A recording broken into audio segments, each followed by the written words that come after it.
नमस्ते एवरीवन। आप सबका फिर से एक नए वीडियो में स्वागत है। और आज हम बहुत इम्पोर्टेंट टेक्निक के ऊपर बात करने वाले हैं, जिसका नाम है हो'ओपोनोपोनो। ये एक हवाईयन एंसेंट हीलिंग टेक्निक है, जिससे हवाई एक जगह है, वहाँ के जो हीलर थे वो इस प्रेयर का इस्तेमाल करके वहाँ के लोगों को ठीक किए करते थे।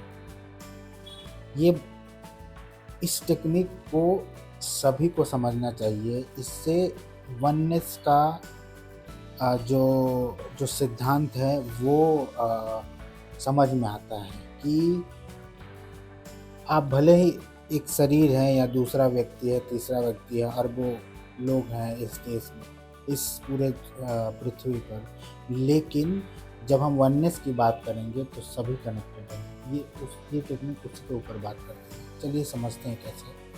समझने से पहले थोड़ा सा ब्रीफ जान लें कि ये कैसे आया था, क्योंकि मैं अगर इस टेक्निक के ऊपर बात कर रहा हूँ तो थोड़ा सा ब्रीफ भी दे दूँ जो मैंने रिसर्च किया है कि ये टेक्निक कैसे शुरू हुआ। तो हवाई जो एक जगह है, वहाँ के जो ये बहुत पुराना प्रैक्टिस है, प्रेयर है हवाई का, जहाँ के हीलर जो होते थे, वहाँ वो इस प्रेयर का इस्तेमाल करके लोगों को ठीक किया करते थे। एक बहुत बड़ा प्रेयर हुआ करता था, कोई छोटा मोटा प्रेयर नहीं था, लंबा चौड़ा प्रेयर था।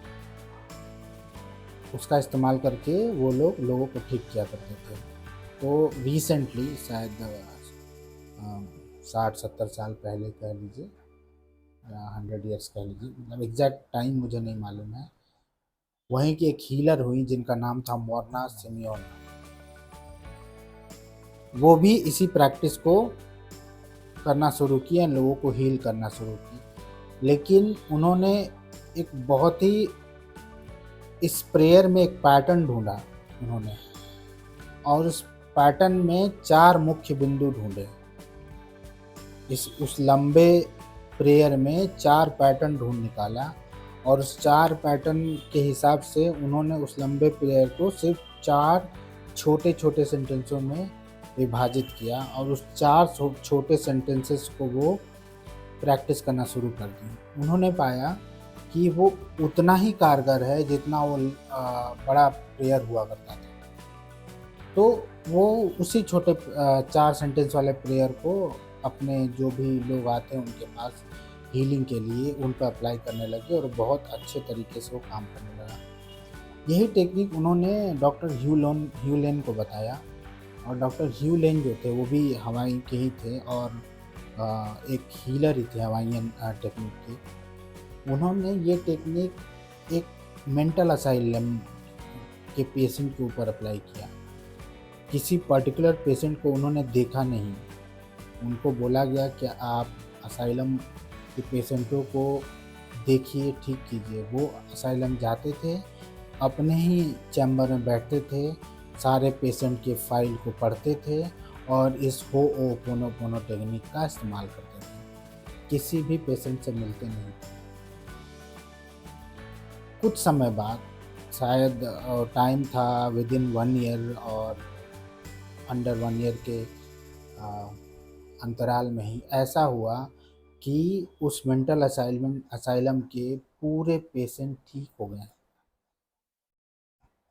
सब लोग ठीक हो गए। और ये एक इंसिडेंट ऐसा बना जिसकी वजह से ये टेक्निक एकदम आग की तरह फैल गया। इस टेक्निक के बारे में जो विटाले को पता चला कि ऐसा ऐसा एक्सपेरिमेंट हुआ है, उन्होंने डॉक्टर ह्यूलेन से बात की, उनसे समझने की कोशिश की, और फिर डॉक्टर जो विटाले और डॉक्टर ह्यूलेन ने मिलकर इस टेक्निक को पूरी दुनिया में लोगों तक पहुंचाया। तो अगर ये टेक्निक हम तक पहुंची है तो उसका पूरा श्रेय जो जाता है डॉक्टर ह्यूलेन और डॉक्टर जो विटाले को जाता है। तो उनका बहुत बहुत धन्यवाद। देखिए, जो भी मनुष्य के भलाई के लिए कुछ भी करें, उनका हमें धन्यवाद करना चाहिए। इसलिए हमें उन 2 साइंटिस्ट को बहुत धन्यवाद करना चाहिए। चलिए, इस जो टेक्निक है होओपोनोपोनो, उसके मुख्य जो अंश है, मुख्य जो जिस वजह से वो काम करता है उसके ऊपर बात करते हैं। 4 सेंटेंसेस मैं आपको बता दूँगा, आप पहले से जानते भी होंगे, नहीं भी जानेंगे तो इस वीडियो में जान जाएँगे कि वो 4 छोटे सेंटेंसेस क्या हैं। लेकिन उसके पीछे का जो साइंस है उसको समझने की कोशिश कीजिए। अब देखिए, मैंने कहा कि हर व्यक्ति कनेक्टेड है, कॉन्शियस लेवल तक नहीं, कॉन्शियस लेवल पर नहीं है। हम जब अपना कार्य कर सुबह से लेकर शाम तक जगे हुए हैं, अपना कार्य कर रहे हैं, कोई पढ़ रहा है, कोई जॉब पे जा रहा है, कोई कुछ कर रहा है, सब कॉन्शियस लेवल पे हो रहा है, कॉन्शियस माइंड के लेवल पे हो रहा है। जब हम इसके ऊपर बढ़ेंगे, सब कॉन्शियस लेवल तक पहुँचेंगे, तब सबकॉन्शियस लेवल पर जो है सभी एक है, सब जुड़े हुए हैं, कोई अलग नहीं है। आप अपनी इन्फॉर्मेशन किसी और तक पहुंचा सकते हैं घर पे बैठे बैठे। ये है सबकॉन्शियस की पावर, और ये इसीलिए पॉसिबल है क्योंकि सब लोग जुड़े हुए हैं। अगर सोचिए कि अगर ये जुड़ाव ना होता तो आप अपनी इन्फॉर्मेशन को नहीं पहुंचा सकते थे। और ये इसलिए मैं कह रहा हूँ कि इसके ऊपर भी बहुत से लोगों ने बहुत बातें की हैं, जैसे मेंटल रेडियो हो गया, फिर ईआरपी ईएसपी सिस्टम है। बहुत से साइकोलॉजिस्ट ने ईएसपी सिस्टम को डेवलप किया है। Extra sensory perception, effective sensory perception, remote viewing, फिर उसके ऊपर और भी बहुत से टेक्निक है। इसलिए मैं कह रहा हूँ कि मेंटल वीडियो करके है, और मेंटल रेडियो करके है कि आप अपनी इन्फॉर्मेशन को किसी और तक पहुंचाएं। ये इसीलिए संभव है क्योंकि आप सबकॉन्शियस लेवल तक सबसे जुड़े हुए हैं, कोई अलग नहीं है, सब लोग एक हैं। ठीक है, तो यही वननेस है, ये एक मेन बिंदु है, और इसी मेन बिंदु से सारे सारे के सारे तार जुड़े हैं, सारे के सारे इंसानों के। Not even in the same planet, अभी हम लोग इसी प्लानट पे हैं, हमें और प्लानट का इन्फॉर्मेशन नहीं है, लेकिन मुझे विश्वास ऐसा है कि अगर कोई और प्लानट पे लाइफ है तो आप उस सब कॉन्शियस के थ्रू वहाँ से कनेक्ट कर पाएंगे। हमारे ऋषि मुनि शायद इसी टेक्निक का इसी और इसके हायर टेक्निक का इस्तेमाल करके बहुत सालों से कम्युनिकेशन करते आ रहे हैं। तो चलिए हम बात करता हूँ वननेस के ऊपर। वननेस तो मैंने समझा दिया कि हम सब कनेक्टेड हैं। अब उसमें होओपोनोपोनो कहाँ काम करता है, चलिए उसके ऊपर आते हैं।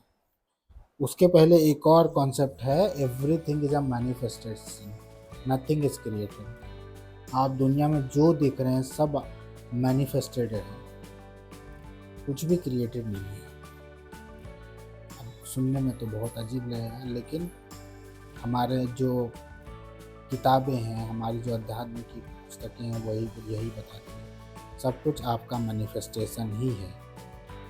अगर सब कुछ आपका मैनिफेस्टेशन है, अगर आप किसी से भी जुड़े हुए हैं, अगर आपके सामने आप कहीं ऑफिस जा रहे हैं और ऑफिस जाते वक्त सिग्नल लगा, सिग्नल पे कोई कुछ आगे चल करके कोई एक्सीडेंट हो गया,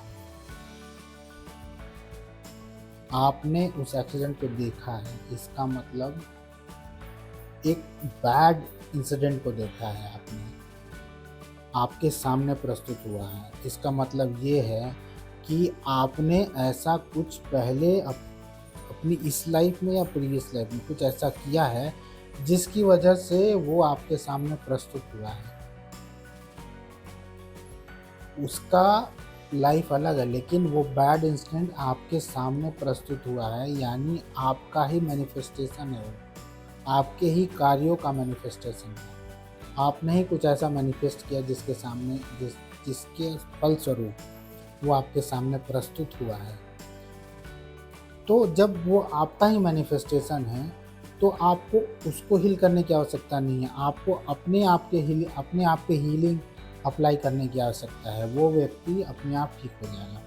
जैसे आप एक हॉस्पिटल में जाते हैं, एक व्यक्ति बीमार है, किसी को बुखार लगा है, किसी को कुछ भी है, लेकिन आप देखने गए, आपके सामने वो दिखा है, यानी अगर आप कोई बैड इंसिडेंट या कुछ ऐसा बुरा देख रहे हैं, इसका मतलब वो आपके ही कुछ कर्मों या कार्यों की वजह से है जो आप वो देख पा रहे हैं।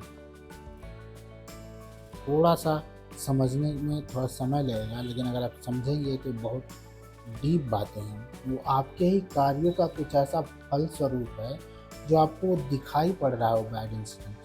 अगर आपको दिखाई पड़ रहा है, यानी आपको हीलिंग उस व्यक्ति को नहीं करना है, आपको हीलिंग अपने आप को करना है कि ये इंसिडेंट मेरे सामने हुआ है, मेरे समक्ष हुआ है, तो मैं इसकी फुल रिस्पॉन्सिबिलिटी लेता हूँ। यही आता है होओपोनोपोनो का पहला सेंटेंस, आई एम सॉरी। यानी ये जो मेरे सामने प्रस्तुत हुआ है, इसका पूरा रिस्पॉन्सिबिलिटी मैं लेता हूँ।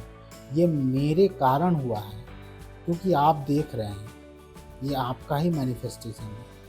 अगर आपका मैनिफेस्टेशन है और आपके कारण हुआ है, यानी आपको इसका फुल रिस्पॉन्सिबिलिटी लेना पड़ेगा। अगर आप इसका फुल रिस्पॉन्सिबिलिटी ले रहे हैं, तो उस वक्त आपको सॉरी बोलना पड़ेगा कि आई एम सॉरी, मैं इसका फुल रिस्पॉन्सिबिलिटी लेता हूँ।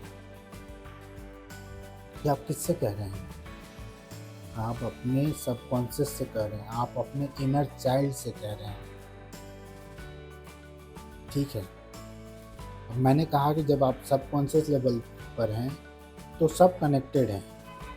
अगर आप उस इंसिडेंट की पूरी रिस्पॉन्सिबिलिटी लेते हैं और आप सॉरी बोल रहे हैं उस इंसिडेंट के लिए, या उस जो व्यक्ति को बीमार देखे हैं उसका रिस्पॉन्सिबिलिटी लेते हुए सॉरी बोल रहे हैं और अपने सबकॉन्शियस तक पहुंचा रहे हैं, तो वो जो इन्फॉर्मेशन है वो पास थ्रू होगा उस व्यक्ति को जिसके लिए आप सॉरी हैं। फिर उसके बाद बोलिए, मुझे माफ़ कर दीजिए, please forgive me for this. आपने सॉरी बोला और आप माफ़ी मांग रहे हैं उसके लिए। मैं पूरा रिस्पॉन्सिबिलिटी लेता हूँ, मैं इसके लिए माफ़ी मांगता हूँ। 2 चीज़ें बोला है। जब आप माफ़ी मांगेंगे तो आपका सबकॉन्शियस जो है आपको माफ़ करेगा, क्योंकि सबकॉन्शियस गॉड पार्टिकल है, ही इज़ सुप्रीम। अगर सुप्रीम है, आप अपना कोई गलती उस सुप्रीम एनर्जी, सुप्रीम जो डिवाइन पावर है उसके सामने प्रस्तुत करेंगे अपनी गलती को, तो वो माफ़ कर देगा। तो जब माफ़ किया है तो उसके लिए आप थैंक यू बोलिए, धन्यवाद कीजिए कि आपने मुझे माफ़ किया। और आखिरी में है कि बोलिए, मैं आपसे बहुत प्रेम करता हूँ, आई लव यू। ये 4 सेंटेंसेस हैं। एक बार में जब आप बोलेंगे पहली बार, तो आप जो है, आपका जो मस्तिष्क है बीटा फ्रीक्वेंसी में चल रहा है, बीटा फ्रीक्वेंसी, यानी आप अपने सबकॉन्शियस तक नहीं पहुँचे हैं। आप सबकॉन्शियस का डोर जो है खुलता है अल्फा से, alpha brain waves, alpha, theta. आपने पहला 4 सेंटेंसेस जो बोला है, वो बोला है अपने कॉन्शियस माइंड को, यानी बीटा ब्रेन वेव्स को। इसलिए आपको ये सेंटेंसेस सीक्वेंस में कई बार बोलना होगा, तब आपका जो बीटा ब्रेन वेव्स है वो धीरे धीरे धीरे अल्फा की ओर बढ़ेगा। और जैसे ही अल्फा की ओर बढ़ेगा, आपका एक बार भी वो चारों सेंटेंस अल्फा में गया, वो सीधे उस व्यक्ति तक पहुंचेगा और वो व्यक्ति जो है हील होना शुरू हो जाएगा। इसी तरह होओपोनोपोनो काम करता है। उस 4 सेंटेंसेस को आपको बोलना है और कंटिन्यूअसली बोलना है। एक बार को एक समय निकालिए, उस वक्त बैठिए, थोड़ा डीप इनहेल एक्सहेल कीजिए ताकि आप अपने ब्रेन वेव्स को थोड़ा सा स्लो डाउन करें। उसके बाद कंटिन्यू बोलना शुरू कीजिए। अपने आप को बोलना है, अपने आप से, अपने सबकॉन्शियस से। धीरे धीरे आपका जो कॉन्शियस माइंड है वो धीरे धीरे बीटा से अल्फा की ओर जाएगा। जब अल्फा जाएगा तो सबकॉन्शियस धीरे धीरे आपका कॉन्शियस माइंड जो है धीरे धीरे सबकॉन्शियस माइंड में बदलना शुरू होगा। और जब सबकॉन्शियस तक पहुंचेगा, वहाँ तो सब लोग एक ही है ना, तो आपकी बातें जो हैं वहाँ तक पहुँची हैं। आपने रिस्पॉन्सिबिलिटी ले लिया उस इंसिडेंट का, आपने सॉरी बोल दिया, तो वो जो व्यक्ति परेशान है उसको सबकॉन्शियस आपको हील करने में मदद करना शुरू कर देगा। तो जो भी दवाइयाँ वो खा रहा है, जो भी चीज़ें हो रही हैं, वो और उसको इफ़ेक्टिव होने लगेंगे और धीरे-धीरे वो व्यक्ति पूरी तरह ठीक हो जाता है। इसी तरह से होओपोनोपोनो काम करता है। तो यही है होओपोनोपोनो के पीछे का पूरा सीक्रेट। और मुझे लगता है कि अगर आपने इस वीडियो को पूरा देखा है तो आपको ज़रूर कुछ न कुछ अच्छी बातें इसमें मिली होंगी। अगर आप पहले से जानते भी होंगे तब भी आपको बहुत सी अच्छी बातें मिली होंगी इस वीडियो में। और अगर मिला है तो वीडियो लाइक कर दीजिएगा और सब्सक्राइब कर दीजिएगा। और लगे ऐसा कि किसी और के साथ भी शेयर करना है तो ज़रूर शेयर कीजिए। तो ये मेरा पर्सपेक्टिव था जो मैं अप्लाई करता हूँ अपने ऊपर होओपोनोपोनो। जब भी मैं कुछ ऐसा इंसिडेंट मेरे सामने होता है और जब होता है तो उस इंसिडेंट की पूरी रिस्पॉन्सिबिलिटी लेनी चाहिए क्योंकि आपने देखा है उसे। और जब मैं कह रहा हूँ एवरीथिंग इज अ मैनिफेस्टेशन, कहीं ना कहीं वो भी आपका मैनिफेस्टेशन ही है। आप रिस्पॉन्सिबिलिटी लीजिए और सॉरी बोलिए, माफ़ी मांगिए, थैंक यू बोलिए, आई लव यू बोलिए। और एक मुख्य बात और, आप अपनी भाषा में बोलिए, ज़रूरी नहीं है इंग्लिश में बोलिए। आप गुजराती हैं, मराठी हैं, तेलुगु हैं, आप तमिल हैं, हिंदी बोल रहे हैं, भोजपुरी बोल रहे हैं, बंगाली बोल रहे हैं, जो भाषाएं बोल रहे हैं उसी भाषा में बोलिए। ज़रूरी नहीं है इंग्लिश में बोलिए। आप ये जो चारों सेंटेंस है उसको अपनी भाषा में कन्वर्ट कर लीजिए और उसी भाषा में बोलिए, वो ज़्यादा इफेक्टिव होगा। Language is not a barrier. आपका इंटेंशन आपके सबकॉन्शियस तक पहुंचना चाहिए बस। एक बार भी पहुंचा, आप हीलिंग आप उस व्यक्ति का देख सकते हैं। आपको बार बार क्यों कहा जाता है कि 108 बार कीजिए? आपने अगर कोई वीडियो देखा होगा तो कहा जाता है कि 108 बार कीजिए, इसीलिए कि आप जब स्टार्टिंग समय में करेंगे तो वो सीधे सबकॉन्शियस तक नहीं पहुंचता है। तो इसलिए अगर आप 108 के टर्म में करेंगे और सुबह शाम करेंगे, सुबह शाम मतलब मॉर्निंग में कर लिए, शाम में कर लिए 108 बार 108 बार, ऐसे एक हफ्ते तक करेंगे तो आपका जो कॉन्शियस माइंड है उस वक्त वो एक्सेप्ट कर लेगा कि यस ये बातें हैं और सीधे सबकॉन्शियस यानी आपकी अल्फा ब्रेन वेव्स एक्टिव होंगी और आप अपनी बातें वहाँ पहुँचाएंगे और हीलिंग शुरू हो जाएगी। इसी तरह से काम करता है। और तो टेक्निक यही है। हिस्ट्री भी मैंने आपको बता दी कहाँ से आया है। सिंपल सा टेक्निक है लेकिन बहुत ही अमेजिंग है। सबको मालूम होना चाहिए, सबको करना चाहिए। Each and every person should do that in my view. मैं खुद करता हूँ, हर दिन करता हूँ। जो भी मैं सीखता हूँ मैं खुद करता हूँ। अगर आपको कुछ अच्छा लगे तो आप भी कीजिए, ज़रूर कीजिए। और फिर मैं कुछ ऐसे ही टिप्स एंड टेक्निक्स के साथ आपके साथ प्रस्तुत होऊंगा। ये लॉ ऑफ अट्रैक्शन में मैनिफेस्टेशन का टेक्निक कह सकते हैं। अगर आपने अपने मन में कुछ ऐसे व्यू पॉइंट बना लिए हैं जिसकी वजह से आपका मैनिफेस्टेशन पूरा नहीं हो रहा है तो उसमें भी कहीं ना कहीं वो आपकी रिस्पॉन्सिबिलिटी वहाँ लेनी होगी। यानी होओपोनोपोनो सिर्फ हीलिंग के लिए नहीं है। आपके मन में कुछ ऐसा बन गया है जिसकी वजह से आप अपनी इच्छाओं को पूर्ण नहीं कर पा रहे हैं, वहाँ भी आप ये अप्लाई कर सकते हैं। उस पर्टिकुलर इशू को रिकॉग्नाइज कीजिए कि ऐसा क्या मन में मेरे बना है जिससे वो डर बना है, और उसको रिकॉग्नाइज करके आप वहाँ होओपोनोपोनो करना शुरू कर दीजिए। ठीक है, तो ये आपके मैनिफेस्टेशन जर्नी में भी बहुत काम आने वाला है। तो फिर मैं मिलूँगा आपसे नए किसी और अच्छे और बेहतरीन टॉपिक को और लेकर के। आज का टॉपिक तो ज़बरदस्त टॉपिक था ही। और चलिए फिर मैं आपसे मिलता हूँ अगले वीडियो में। तब तक के लिए धन्यवाद। Keep like and subscribe my videos and do share also if you like it. Thank you.